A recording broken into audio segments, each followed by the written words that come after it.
Lesson 2. How the brain and mind work, and what the ego is. To understand what happens in schizophrenia, it is helpful to see your inner world through a simple metaphor. Imagine that your brain is an advanced computer. It is a biological machine that does not judge, does not philosophize, and does not ponder meaning. It simply processes signals, sounds, images, emotions, smells, memories, tensions in the body. It sends them on and works the way its chemicals and neural connections allow it to. Sometimes it works faster, sometimes more slowly, and in schizophrenia it works too intensely. Like a computer that has too many windows open at once and is running so many operations that it starts to freeze. The mind is something else. If the brain is the computer, the mind is its software. The brain produces a signal, there is a sound, and the mind adds the story. Someone is calling me, someone is judging me, this is probably a coincidence, this is suspicious. It is the mind that creates meanings, images, stories, and associations. The mind gives the world its sense.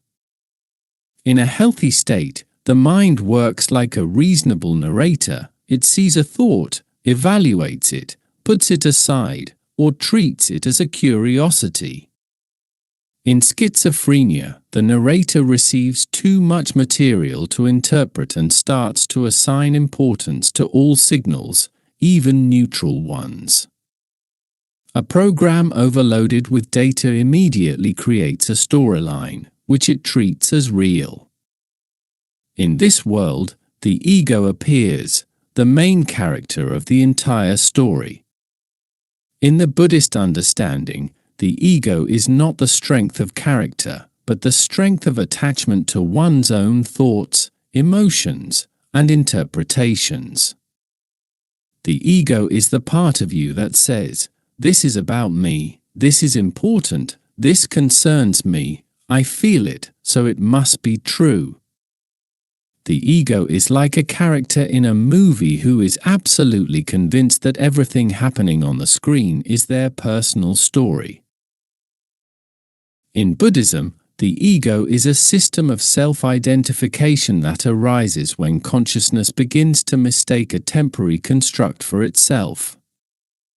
It is the habit of identifying with one's own avatar, with its desires, fears, stories, habits, and beliefs. This avatar is not the true self, but a set of experiences, memories, and reactions that the mind automatically maintains.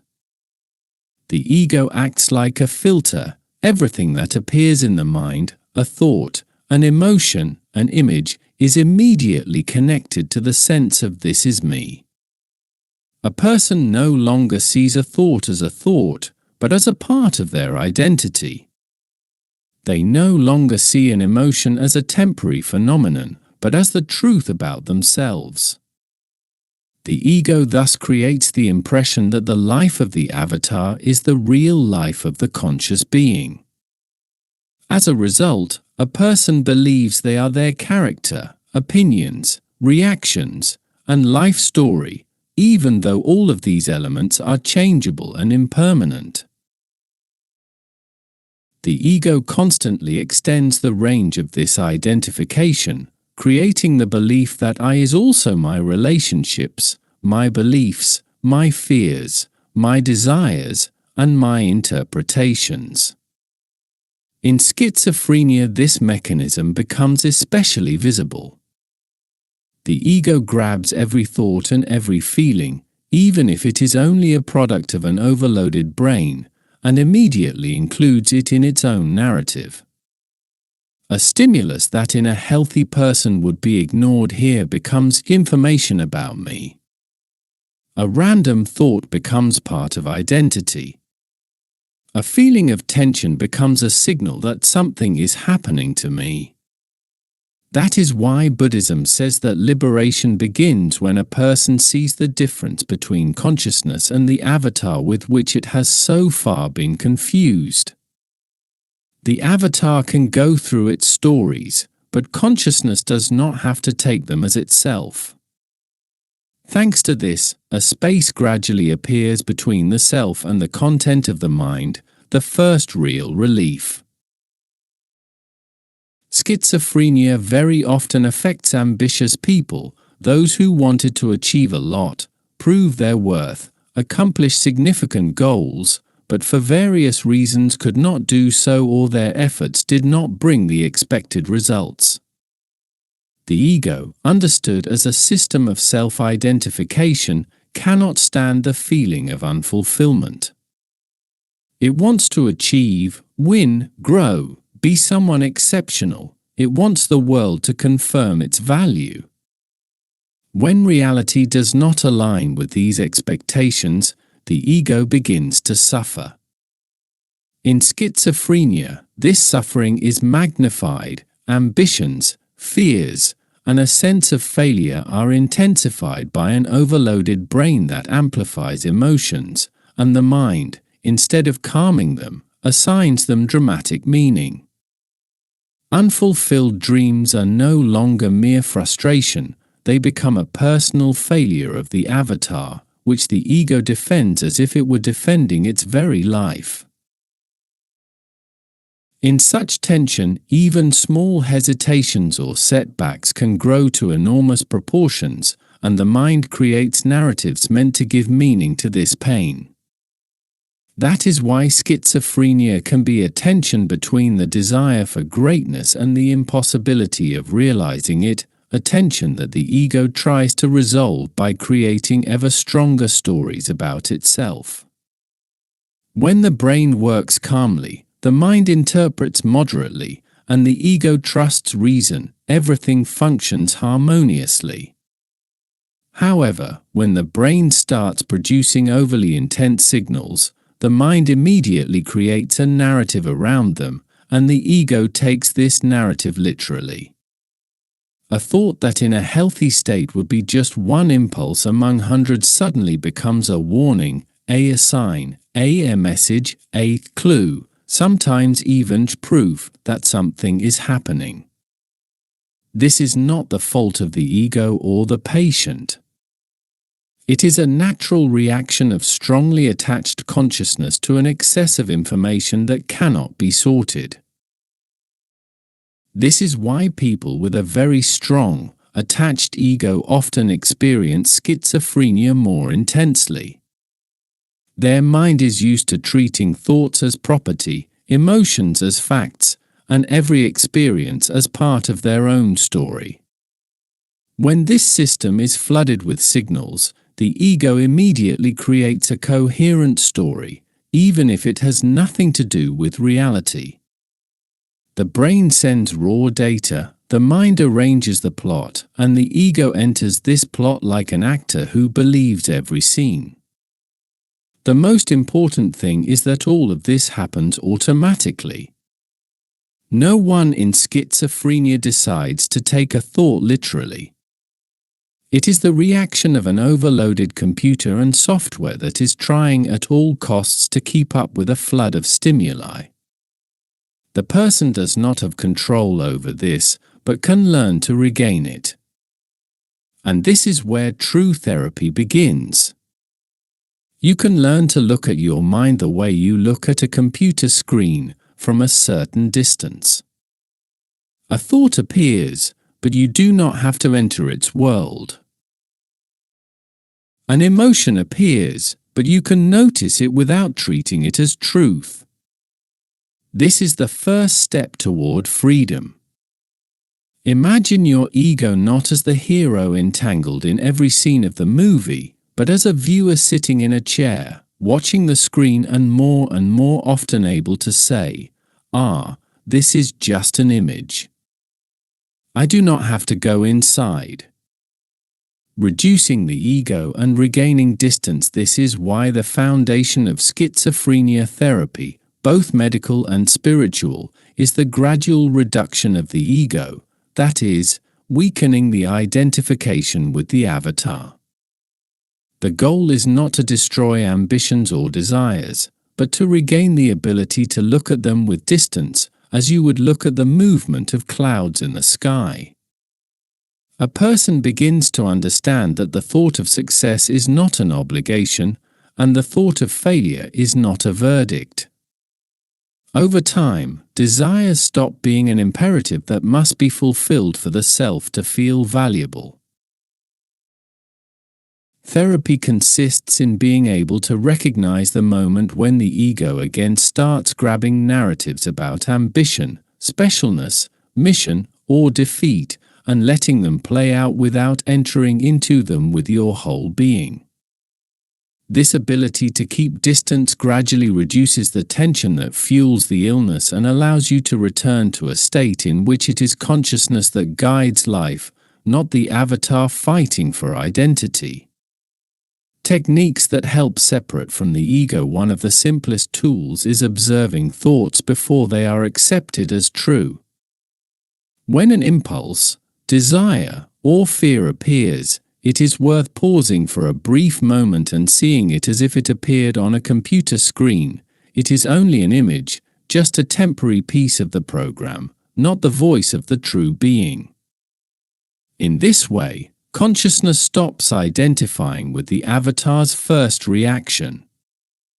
A similar technique is labeling: this is desire, this is aversion, this is fear, instead of I desire or I am afraid.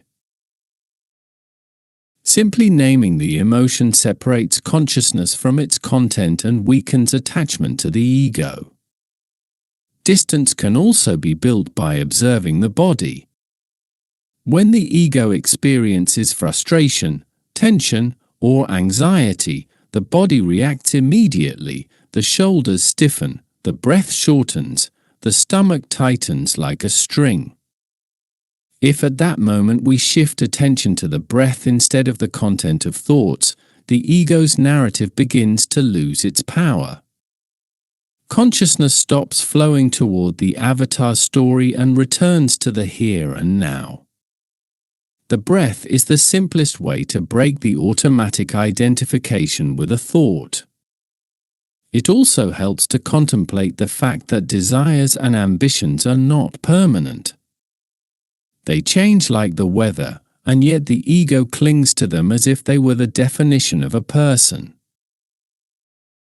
When we notice that something which today seems necessary will tomorrow be less important or disappear completely, consciousness begins to see that the avatar is a fluctuating phenomenon, not something fixed. This realization loosens its grip. Inner dialogue can also be helpful, in which consciousness reminds itself, I do not have to fulfill any scenario in order to exist.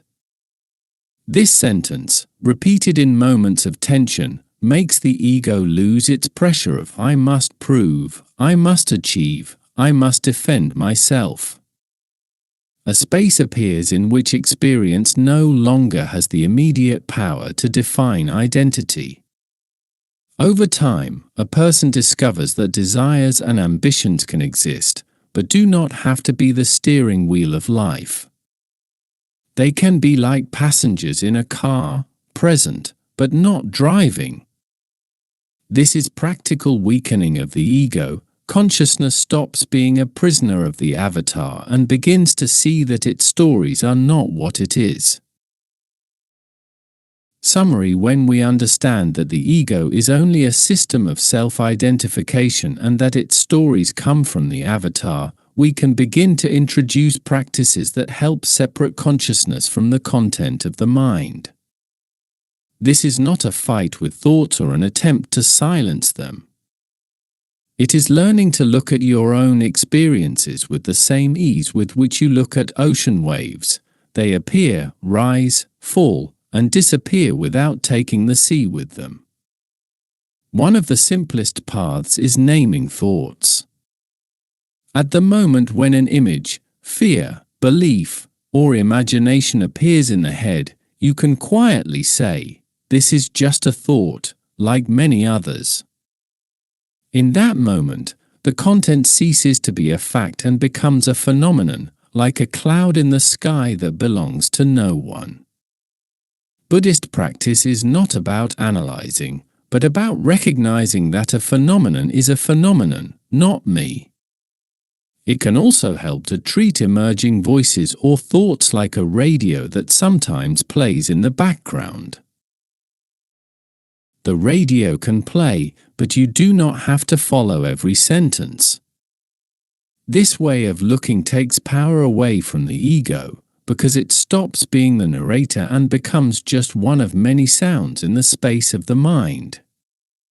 Consciousness, which listens as a viewer, does not get entangled in the content of the story.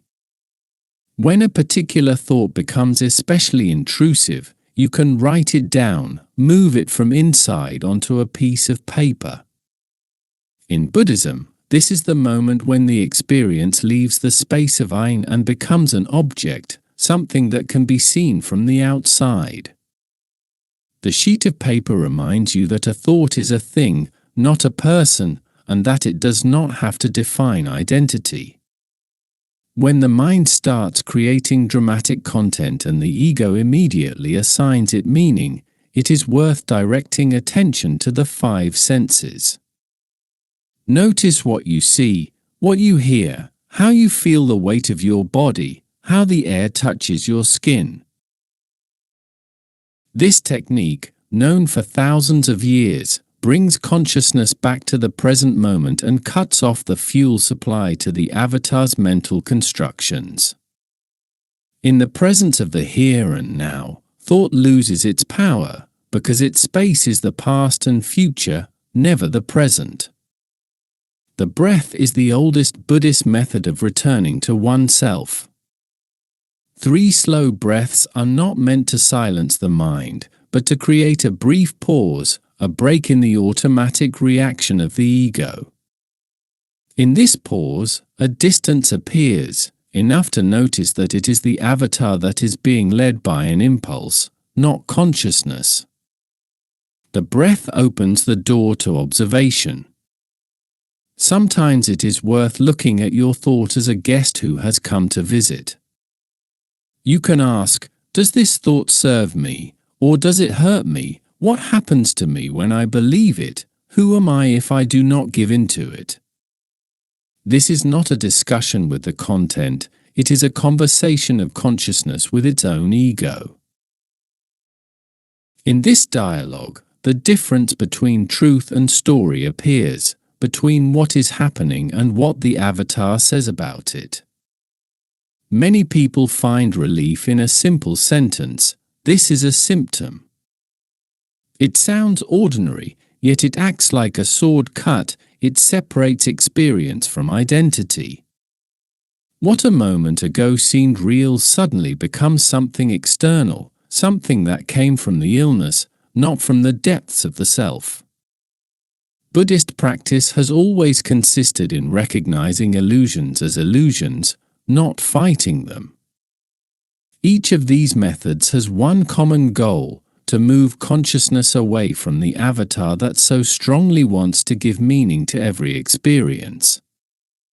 When this distance appears, even a little, the ego loses its power and suffering weakens. Then you can see that thoughts are just thoughts, fears are just signals, and consciousness remains intact and calm, even if a storm is raging on the surface.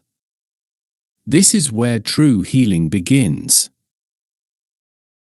This is exactly the direction we will learn in the following lessons.